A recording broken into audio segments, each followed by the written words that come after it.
practices. These exercises look simple. Physically, from the outside, they look very simple. In fact, most of them look like Western calisthenics, but they're not, because the trick to them is not on the outside, it's on the inside. So today we're going to look at one of the exercises, and I want to explain it a little bit, and then we'll do a few demonstrations, and then we'll do the exercise routine. And it has to do with the shoulder.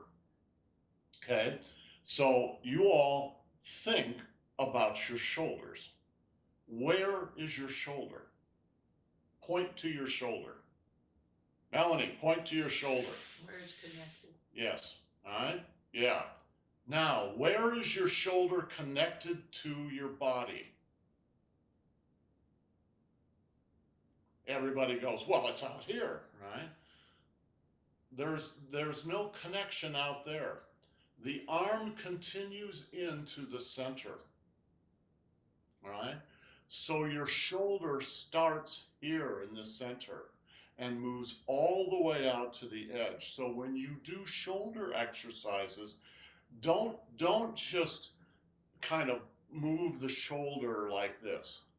What you want to do is exercise this whole part of the shoulder from here to here on both sides and front and back. In Tai Chi, as a martial art, if you're fighting someone and they're 3 feet away from you, you punch them with your fist. If they're just 18 inches away from you, you use your elbow. But if they're right next to you, you can't use your fist or your elbow very well. So what you use is your shoulder. That means your shoulder needs to be articulate. It needs to be, in essence, you need to free the animal of your shoulder. And by that I mean, I'm going to have Annie come up and just put a hand on the front and back of this knob out here that we call the shoulder. You don't watch, you don't move it like this. What does that feel like, Annie? It feels very weak. It feels very inarticulate. It feels inarticulate, right? Now, I'm going to do it the right way. So watch her hands. Whoa.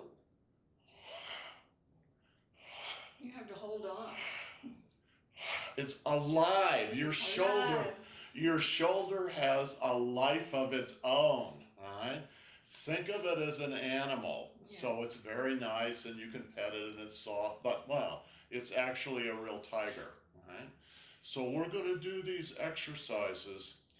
The first thing I want you to pay attention to is opening and closing your shoulder. You can think of that from the front, or you can think of that from the back, right? If I open the front, it opens all the way into the center, but that means my back is closing. If I open my back, then that means my front is closing, right? So they are the front and back to a single coin, right? Let's try the exercise.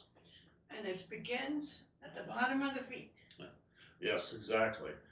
When you move your shoulder, and this is true for every exercise, no matter what you're moving, the entire point of these exercises is to integrate particular parts of the body with the whole body. Right? The way to do that is very simple. Move from the center. The center is right below your navel. So I'm going to put a signal on here for my Dan Chen. If I'm going to move my shoulder, I don't do it from the shoulder. I do it from the center.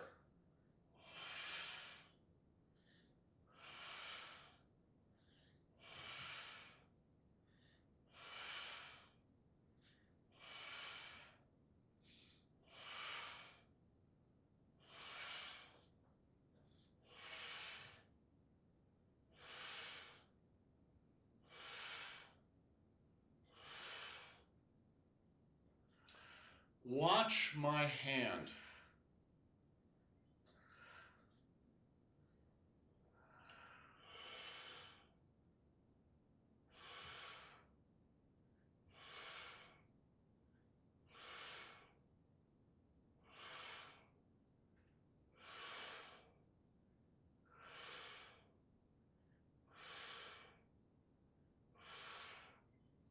When you do this exercise, you're moving in circles in 2 dimensions. You're moving in the front to back dimension, and that's just rolling the shoulder this way, right? Or forward. And you can see, I hope if you look at my body, my whole body is moving that way. I'm using the microcosmic orbit, up the back, down the front, up the back, down the front.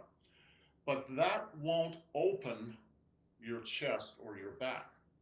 To do that, you have to add in a second circle, and this is a ping circle. It's a level circle, and I'm going to demonstrate it with this hand. It's very simple.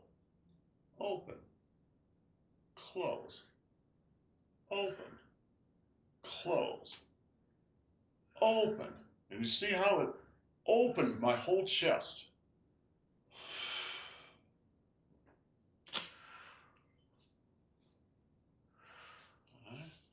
All the way from the center to the edge.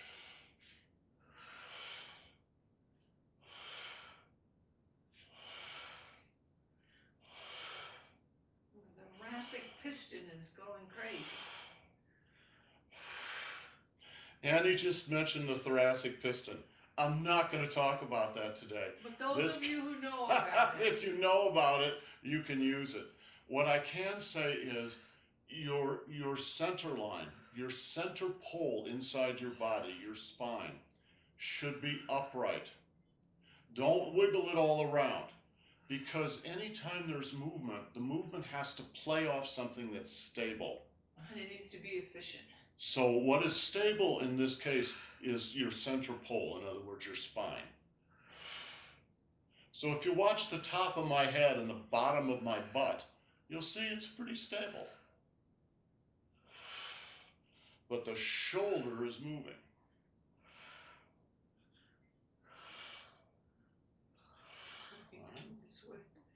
All right, and reverse.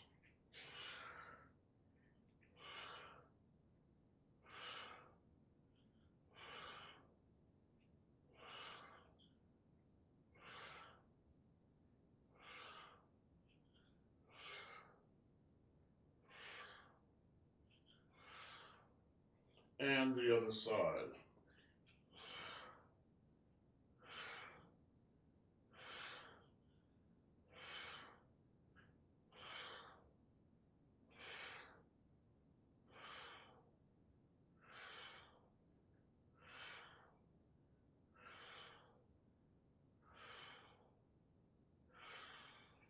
And reverse.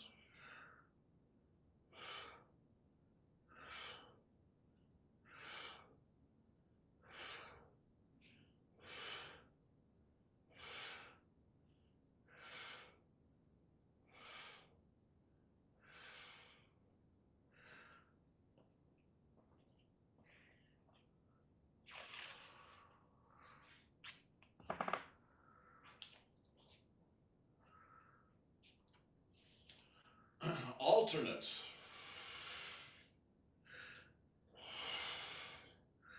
Shift your weight, left, right, left, right, left, right.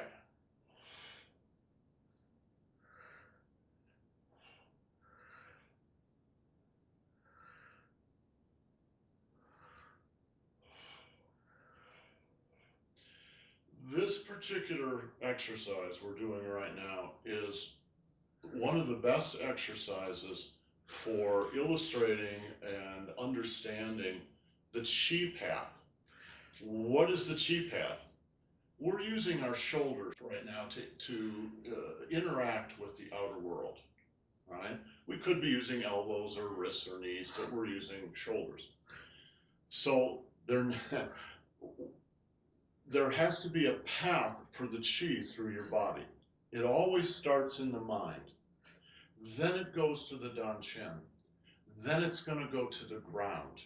Then it's going to go back to the Dan Chen. And then it's going to go out to the body part where you are expressing that energy into the outside world. So it makes a big loop. And you can really feel it here. Feel the bottom of your left foot all the way up to your shoulder. Now the bottom of your right foot, all the way up to your shoulder, right?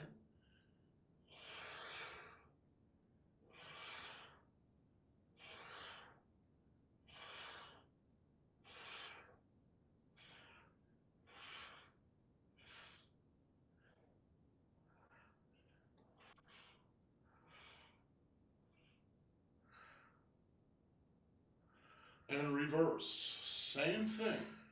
Now you're opening the back all the way to the spine.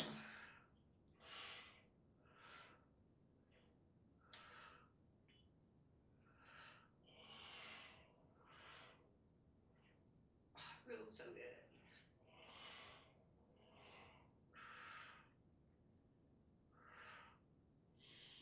good. Okay, and double.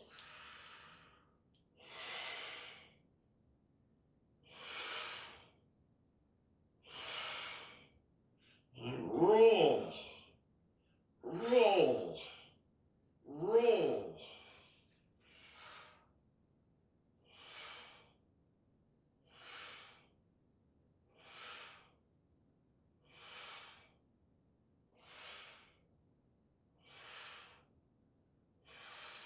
So when you're rolling backward like that, your Dan Chen is spinning backwards inside your abdomen, spinning backwards. That gears in with your microcosmic orbit. That begins rolling backwards. And then your shoulders hop on that and they roll backwards. So your whole body is rolling backwards.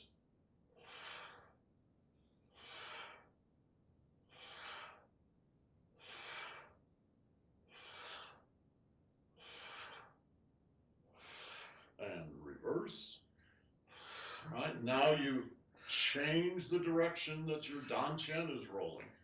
Now it's rolling forward. The microcosmic orbit is rolling forward. And the shoulders hop on that wave and they roll forward.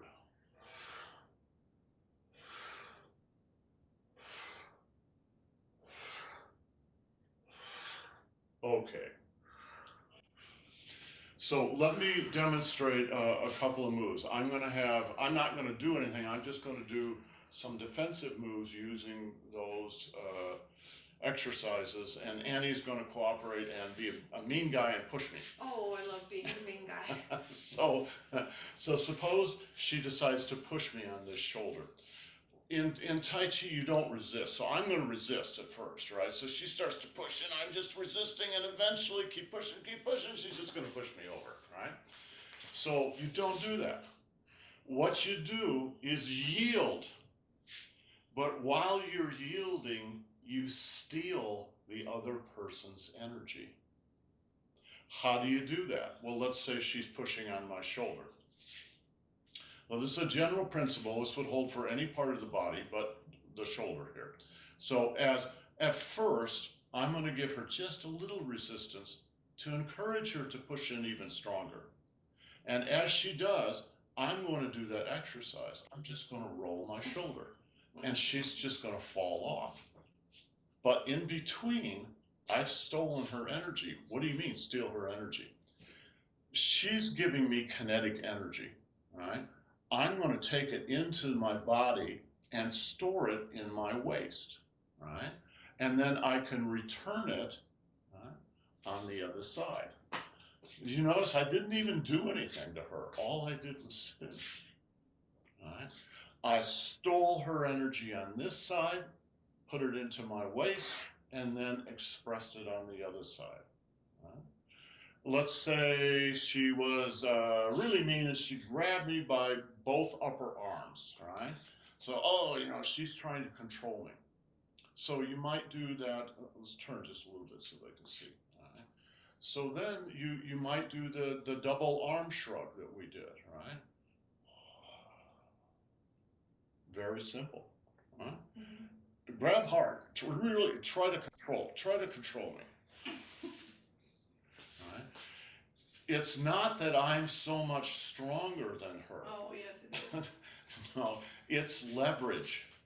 It's your leverage. Right? Tai Chi is all about leverage.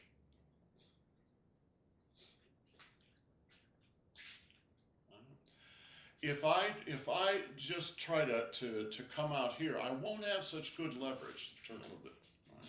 So instead, you kind of come into the middle, and then I'm going to begin this motion with my chest, and then my shoulders, and then my elbows and my wrists. It's like putting the wedge of an axe into the middle. All right? Right? So, what these exercises are about is learning the internal system slowly over a couple of years, usually. I didn't tell you everything that you need to be doing because I can't talk fast enough and do the exercises And at the you same can't time. retain it. And you wouldn't retain it. So I hit some of the high points, the important high points, but there are other things you need to pay attention to. It takes 2 to 3 to 4 years to not to learn the outer physical exercises, but to learn the inner energetic exercises. And as you do that, what you're practicing are the fundamentals. If you're going to learn piano, this is like doing finger exercises. You just have to do them and develop some articulation. Each finger has to develop its own brain, so to speak. And it's the same with this. Every part of the body has to develop its own brain. And the way to do that is to start every motion with the dantian and then finish it in the dantian. All right? Shift your weight, turn your waist, use your dantian for every single exercise. Okay, let's call that good and do our wrists.